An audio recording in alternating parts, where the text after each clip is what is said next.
King Toss on Miracles, and David Long on Land. So it looks like Anuraag is up a game against David. And let's see what's going on. So David has a Mox Diamond on the battlefield. It's like he's fetching up a basic forest. And I would bet this is a Life from the Loam. No, it's a Dark Confidant. Dark Bob. Whoa, where's that? Bob Marr showing his handsome face. He does have 3 in his sideboard. Yeah, quite the nice play for the lands deck. I think that Anuraag might Force of Will this. Oh, I would definitely Force of Will this. You can't let Bob sit on the board. Now he's pitched the Ponder and has kept a Predict in his hand. So favoring the card advantage rather than the card selection. I like it. So we got a Sensei's Divining Top. Off a basic island. Just going to pass back to David Long, whose hand looks like it's a bunch of lands. Surprise! No pun intended. Yeah, David would really like something that would accelerate his game plan, though, whether it's a mana, fast bonds, or exploration. So it looks like he does have a Life from the Loam in his hand, which is probably something that we're going to see here. It's just going to basically draw 3 cards for 2 mana. Yeah, it still limits him to 1 land drop per turn, but it also guarantees a land drop per turn, so that's good. So David Long is going to fall to 18, uses Windswept Heath to find a Bayou. He's going to cast Life from the Loam. I assume targeting the 3 legal targets that are in his graveyard. We have to decide if Anuraag's going to let it resolve or not. I don't know if he has another Force of Will, but he's shaking his head yes. I have to imagine that he's going to play Port this turn, so he can start, or Port next turn, so he can start disrupting Anuraag's mana base. Yeah, it's interesting that he played the Forest. No, it's not. He wouldn't have had 2 mana to Port this turn. So Anuraag is just going to play a basic Plains and pass the turn back. He does have a counterbalance in his hand, but he's not able to deploy it because he does have basic Plains. I hope he Ambush Vipers this turn. Does he have a Snapcaster in this mage? I feel like he does. He does. Thoughtseize. Snapcaster, come on, do it. Yeah, I think that I would just put a clock. Do it. I think he just wants to use his mana at the top, though. If I say it a little louder, maybe he'll... If we just yell Snapcaster Mage? Obviously, I think the room is way too noisy. So a lot of people here. So Anuraag is going to let that resolve without doing anything. He's going to reveal a hand. Snapcaster Mage, Predict, Counterbalance, and Sensei's Divining Top. So David Long's going to get his choice there. I have to feel like it's going to be Snapcaster Mage. So the nice thing about Anuraag's play is, assuming that David takes a blue card, Anuraag's still going to have the potential to play Force of Will if he wants. And, assuming that was likely going to be the target. Oh, that was a counterbalance. Yep. Excuse me. So David's just going to play Rishadan Port and pass the turn back. Anuraag is going to top. And it looks like there was a land, so he's going to draw that. Probably upkeep Predict. Yep. I really wanted to see him do the Ambush Viper, though. He's got that clock going. He's going to Predict and get rid of the Volcanic Island. A good land to get rid of. The red spells that... actually, this is the post board, so Anuraag has 2 Blood Moon. So he doesn't have that many sources of red mana, but in a long game, he's going to be able to find them. Well, a Scalding Tarn is one of the cards that he drew, but he also just found his copy of Basic Mountain. So that's the safest way. Still unable to deploy the Counterbalance. We're going to Dredge Loam. Yeah, so the fact that Anuraag has had a bunch of basics has sort of been a double-edged sword. We've seen him be able to be resistant to Wasteland, which is quite good, but we've also seen him in situations where he has a limited number of white sources and can't hold up enough white mana for Swords to Plowshares, or he's got a limited number of blue sources and Port is able to lock him out of casting double blue spells. So the basic lands are certainly a double-edged sword, and we've seen it be something that makes some of Anuraag's draws inconvenient, but overall he's still been able to do what he wants to do.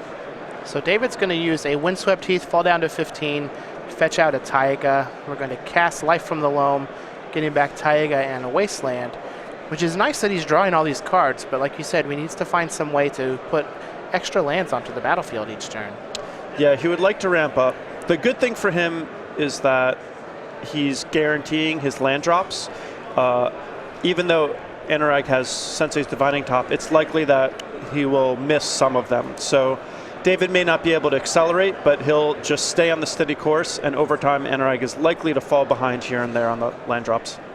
So Anuraag is going to top on his end step. I imagine David's going to use his port on Anuraag's upkeep, likely cutting him off blue mana. Right. Counterbalance is the most threatening thing that Anuraag could do right now. Anuraag's just going to draw a copy of Jace the Mind Sculptor, play Still- a Volcanic Eye, or a Scalding Tarn and pass the turn. Yeah, still able to make land drops. And if he can top deck another blue source, he'll be able to land that Jace. And that's a pretty good card, pretty good clock. Well, David's going to dredge Loam for his turn, and he's going to flip over Port, Thespian Stage, and what appears to be Dark Depths. So that was a very good life from Loam. And I have to imagine that he might just stop dredging at this point and try and draw into an Exploration or a Mana Bond. Or a Gamble is a way to find them. Or a Molten Vortex. He's got lots of cards. Yeah. Yeah, it's also really good because he had no way of putting pressure on Anuraag other than that one port. So a second port is really good, and being able to threaten that 2020 is also quite nice. So David's just going to go ahead and put a Thespian Stage onto the battlefield. Anuraag's going to top on his end step, and he's looking for just another land here so that he can deploy Jace. And it looks like he did find an Arid Mesa. So I have to imagine here that Anuraag is going to go ahead and deploy that Jace, since David opted to not play his second port. Oh, well, Anuraag's going to fetch. He'll get another top activation though, so there's a good chance that he'll be able to secure himself a fifth land if he wants. Yeah. I have to imagine that if the fifth land was super important to him, he wouldn't have cracked his fetch land. So one thing that's a little interesting here is David could have opted to play that second Rishadan port to continue locking Anuraag out of a lot of his more powerful plays, but David is choosing to play it a little bit more aggressively by playing this Thespian Stage so that he can threaten a 2020 as soon as next turn. So Anuraag just has a second copy of Sensei's Divining Top after his island gets ported in his upkeep. He's going to pass the turn back to David. And it looks like Anuraag is fully committed to winning with Jace. He's had a few opportunities here to play the Snapcaster Mage if he wanted, and has chosen not to, which is something I kind of wanted to see because it would be fun, but it is something that can easily get stifled by a Maze of Ith. Now Anuraag does only have one white source here, so if he's not able to find another white source, David can just tap down his white source and then make a 2020 on his end step. Yeah, David will know the coast is clear. He won't have to fear Swords to Plowshares. And this game could be coming to a close pretty quickly. There is not a white source, just a couple Force of Wills and a Wear Tear. And I don't believe he has a fetch land. He does not. He missed his land drop last turn. Yeah. So looking back on this, it might have been good for Anuraag to not crack that previous fetch land, draw on his fifth land, guaranteed Jace to hit the board, and then use Jace to potentially dig a little deeper. Find a plow. Yeah. So it looks like he's going to snap and use Predict on himself, just to clear off the top of his deck, get a couple cards deeper, and then draw for his turn. But it still looks like a 2020 is just going to come crashing in here. Yeah. Well, we're going to draw with top. That's all you can do. Yeah. Found a Wear and Tear. So and Anuraag's going to pack it up. Yep, knows that he's dead to the Dark Depths and just wants to go to the next game. These games have been quick so far, but they can drag out. So conceding there just to save a couple extra seconds of time is a pretty respectable thing to do. So David Long is going to win that game, and he's going to go ahead and tie things up here at 1-1 with lands against Anuraag Das, who is on Miracles. And we are going to the rubber match. We are going to the rubber match. But first, let's go ahead and take a look at Caleb Shearer's invitational token. So we haven't seen any Storm players on camera yet. Yeah. But now, ever since the Columbus Open, players are able to get this Storm token. So this is the first time we've done a Storm counter token, kind of similar to Tom's Infect token. And Caleb Shear is a very, very good Storm player. He won the Season 4 Invitational that was in Las Vegas earlier, or at the end of last year, was able to play in the Players' Championship. And we're expecting some pretty good things from him this year. Yeah, for sure. This guy has a lot of heart. He's on the same team as me, Team Nerd Rage. And he's certainly someone who was essentially a nobody at the beginning of last year and very quickly rose through the ranks, worked really hard. I think this is a player who you can expect to do well. He's a math student. I believe he's going for his master's right now or is close to finishing it or something. So he's got some, a good head for Magic, particularly, a deck like Storm. And he's certainly one of the players that I'm excited to see do well for this upcoming season. So again, this is real sweet. You get these free just for playing any of our opens or classics, or from orders from StarCityGames.com, $5 minimum. You can get this invitational token absolutely free, and it's awesome, especially if you play Storm, you're going to need it, or Tin Fins. Yeah, Storm or Tin Fins, you're going to need it. Those are the two decks. So we've got, for those of you who are just joining us, we got David Long, who is on lands, against Anuraag Das, who is on miracles. Both players are 4-0, as we are going to Game 3 to see who is going to move on to the coveted 5-0 spot on the day. Starting the day 5-0 is pretty nice. Yeah. That's the way I like to start my tournaments. Much better than 4-0, that's for sure. Oh yeah, significantly better. For those of you who aren't familiar with the matchup, this is basically a control mirror. Each player is looking to get ahead on mana, and once they're ahead on mana, likely to leverage that to victory. Anuraag is usually going to be looking to win with Jace. David is usually going to be looking to win with Dark Depths and Thespian Stage. And both of them are going to be jockeying for position on the board, developing their mana to threaten various answers to the opponent's threats. And in fact, it looks like David can only win. Oh, I guess he can win with Molten Vortex. There is no Punishing Fire. He could win with Dark Bob. That's true. Dark Confidant. It's attack for 2, attack for 2. Yeah. So Anuraag's going to use his Scalding Tarn, go down to 19, get a basic island, cast a Sensei's Divining Top. David Long is just going to play a Wooded Foothills and pass back to Anuraag. So let's see what he's got going on. We've got a Ponder. Is he looking for land? All the wrong places. No, he looks like he's got some. One other thing worth noting about Anuraag's deck list is he's only playing 20 lands. Well, yeah, you have to fit the Ponders in somehow. Yeah, I guess so. But that's pretty interesting. That means he's going to be spending his mana to look for his land drops rather than naturally drawing them more often, which is something that we saw that was a problem in the last game. So Anuraag did decide to keep that Ponder on the top. He drew a Swords to Plowshares, just played a copy of Island, passed back to David, who's going to use his Wooded Foothills to fetch for, looks like, a Bayou. So we might see Dark Confidant coming up here. Oh man, I would love some Dark Bob on the board. Bob Maher, for those of you who don't know, is basically the creator of Dark Confidant, one of Magic's great legends. Look him up on Wikipedia if you're not familiar. Yeah, and he won one of the old Wizards Invitational tournaments where the winner gets to help them design a card. Yeah, he also won a lot of other things. I mean, he was, he wasn't quite John Finkel Kai Bude level, but, he's one of the all-time greats of Magic. Here's a Dark Confidant. And so it looks like Anuraag was able to find a white source to go along with his Swords to Plowshares, which he didn't have before. But Dark Bob is going to go to the fields. Yeah, and this is something that David is probably a little disappointed about. He has to imagine that Anuraag doesn't have that much removal post-board. But the good news is that now that's one less Swords to Plowshares for a potential 2020. Right. So David is going to gain a couple life from the Swords to Plowshares. Anuraag is going to go down to 19 on his fetch.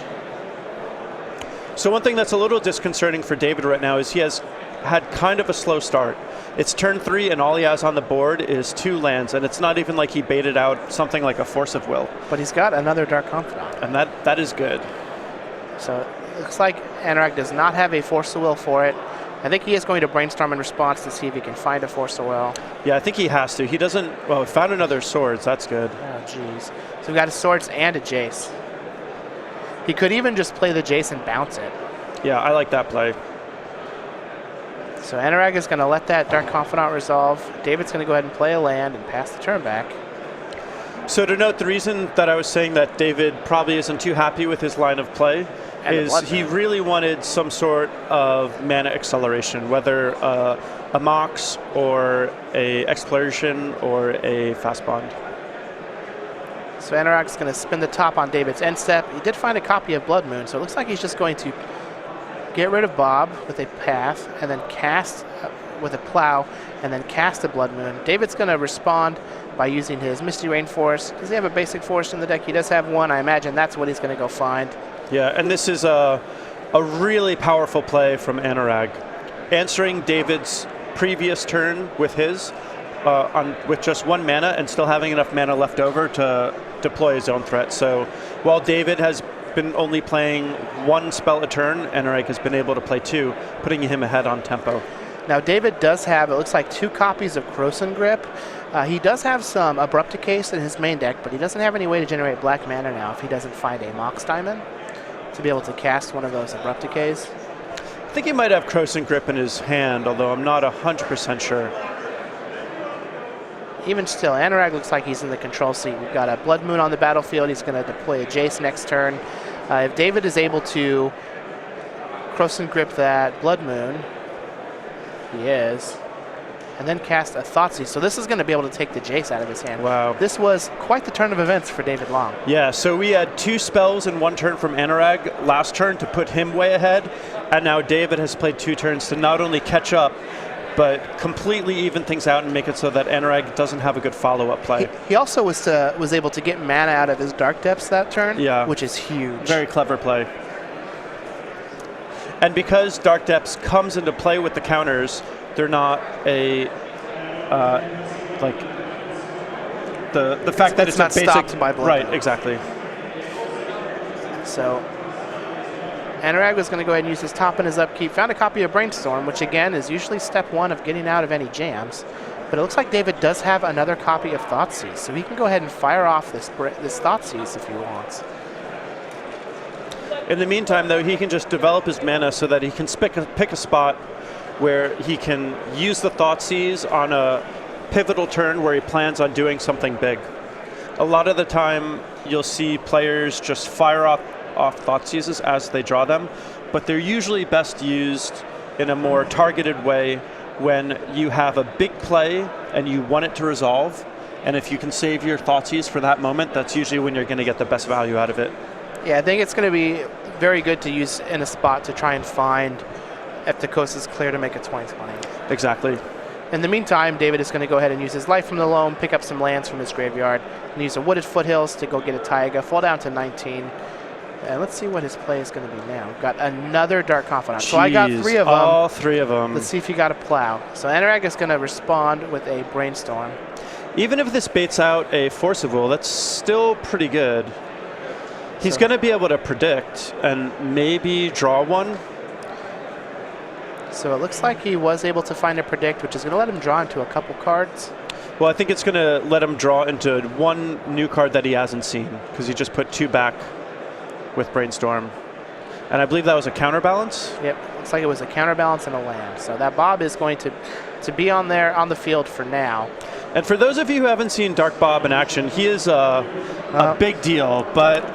well, we just found a Snapcaster Mage. Yeah. Which gives him another copy of Swords to Plowshares. Wow, and both of these players have had some pretty amazing plays back and forth. Yeah. On each person's turn, it looks like they just have a lock on the game, and then the next person goes, just completely obliterates their opponent's side of the board and does something powerful in their own right. So Anuraag was able to deploy Counterbalance and use Snapcaster Mage to flash back that Swords to Plowshares. Let's see what David has. I want to see him punch back. It's like he just has a bunch of lands. Surprise. Yeah. He needs a Thespian stage to try and threaten a 20/20. So Anuraag has gone through 2 copies of Swords to Plowshares and 1 of his Snapcaster Mages. So one thing to note about Snapcaster Mage, it's pretty well known to a lot of people that Snapcaster Mage is just an all-around great card. But one of the unique things that Snapcaster does is if you have one card that's really good in the matchup, let's say Swords to Plowshares is great, but you can only play 4 of them. If you're playing 4 Snapcaster Mages, it's almost like you have 8. Yeah, it gives you more copies. And so Snapcaster Mage, one of the reasons it's so powerful is it gives you extra copies of whatever card you need, which is a pretty unique effect. So it looks like David is going to go ahead and fire off an Abrupt Decay on Anuraag's Counterbalance, which is going to take care of it. Looks like he's also going to cycle a Tranquil Thicket. He might dredge that Life from the Loam. Pretty good. And at this point, he's just trying to find Dark Depths to go, or Thespian Stage to go along with his Dark Depths. Found a port, but it might be a little too late for porting. Again, Anuraag looked like he just had a lock on the board between Snapcaster Mage, top, and Counterbalance. But now with that Counterbalance gone, his board is drastically weaker. All right, so David is going to go ahead and fire off a Thoughtseize here. We've got a Wear Tear and a Spell Snare. I have to imagine he's going to take the Spell Snare so that way his Life from the Loam can resolve. Yeah. But now he knows that Anuraag doesn't have a Plow or a Snap in his hand, so he might be free to try and make a 20-20 here on Anuraag's end step. He does have to worry, however, that Anuraag gets to look at a lot of cards with Sensei's Divining Top. On the one hand, Anuraag seemed to go pretty quickly to that Snapcaster Mage Swords to Plowshares, so David may assume that there's not that much on the top of his library, but that fetch land is going to give Anuraag some fresh looks, so David Long essentially has to be worried about up to 6 cards. Do you go for it here? Probably. Yep. A lot of Magic is about mitigating risk, but it's also about maximizing reward. So he's going to draw. It's a Snapcaster Mage. Imagine you just drew like the wrong card. How much of a blow that would be? Oh no!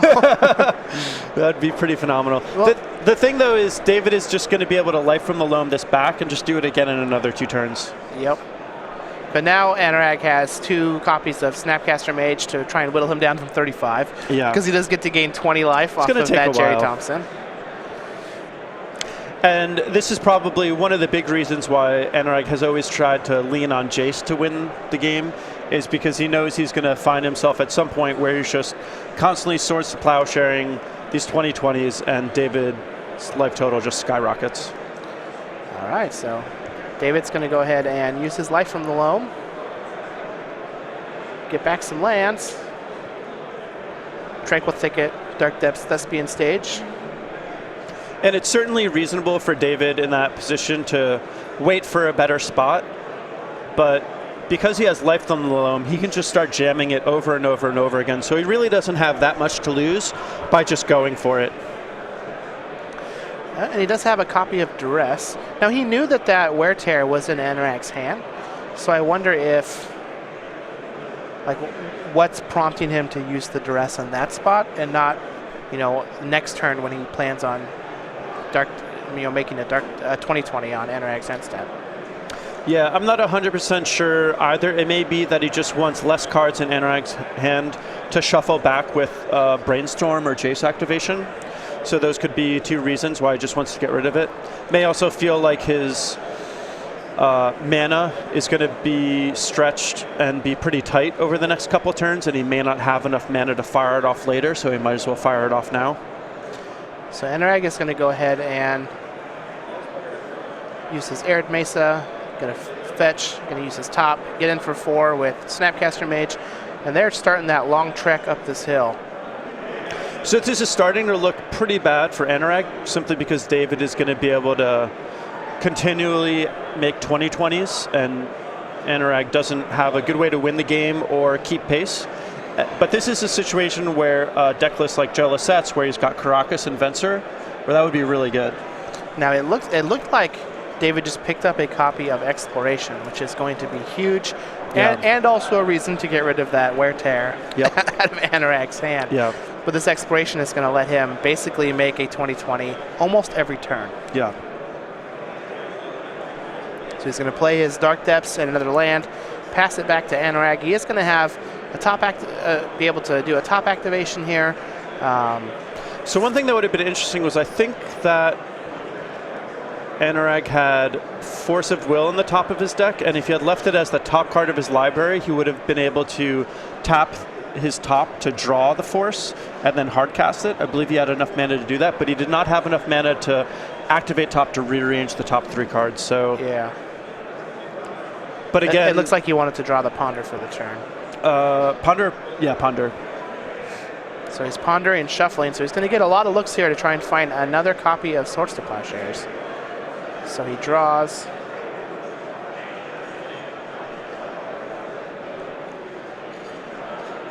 Going to activate top again. See, can we find another plow? Well, there's a Brainstorm, and those are all good Magic cards. Those are all great Magic cards, but not in this situation, unfortunately. The Jace isn't going to be able to activate with the 20/20 at instant speed. Well, he did find a Wear and Tear. Yep. So we've got a Brainstorm here. And I believe that only lets him see 1 extra card. Yes. So this lands deck is pretty sweet. It's one of the decks that, when you look at the deck list, it looks completely embarrassing. But then when you see it get played, it just kind of does its thing. And Anuraag's going to do a lot of topping and brainstorming to try and find something, and it's just not going to work out. You know, this lands deck is a lot like the Death and Dax's deck that we saw earlier. Yeah. Where it doesn't look like a lot of the cards are particularly powerful compared to what you would expect for Legacy, but they're all just really inconvenient. You know, Dark Depths Thespian Stage, it's not a particularly good combo compared to Storm or Reanimator or Show and Tell, but the fact that with Life from the Loam, you can just start jamming it every single turn, turn after turn after turn after turn, that's pretty inconvenient.